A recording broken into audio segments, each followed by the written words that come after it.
سلام دوستان، همونطور که میبینید بیت کوین الان زیر 80,000 تا. تو اکثر تحلیل هایی که قبلا کرده بودم تو کانالم هست، میتونید برید ببینید که بنده این محدوده رو بارها این عدده رو شمردم: 1 2 3 4 5 6 و سقفش هم میتونید هم بالا عدد بزرگش. آخرین باری که تحلیل گذاشتم اینجا بود که این حرکت زد و رفت بالا و میگفتم که اگر این عدد 90,000 تا رو بریزه وارد موقعیت سل میشه بیت کوین و میتونیم عددهای پایین تر رو برش ببینیم.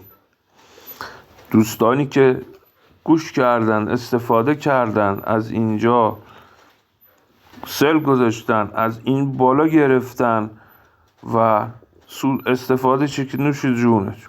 الان هم میتونید برید تحلیل ها رو ببینید، به اصطلاح دقیق ترش رو میتونید ببینید که من گفتم این تا کجا میتونه پیش بره و ریزش کنه. همینجا بهت نشون میدم. تو تحلیل های بقیه هر جایی هم از بیت کوین میتونید ببینید که این محدوده رو تا 70,000 تا اینجا این سقف این قبلی اینجا رو در نظر گرفتن برای سل.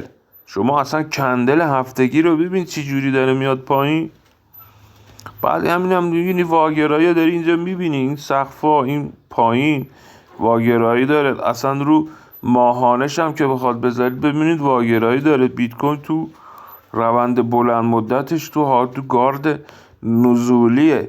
از اون بالا گرفتی نوش جونه تا 70 تا میتونی صبر کنی که سودشو ببری. من تحلیل کم میذارم توی کانال تو پیجم، اما شما سابسکرایب داشته باش، ببین، استفاده کن. هر چیش استفاده کردی نوش جونت. سابسکرایب کن، کانال رو برای دوست دادم بفرست، زنگولش هم فعال کن که من احیانا اومدم یه تحلیل گذاشتم بتونی استفاده کنی ازش و لذتشو ببری. دم شما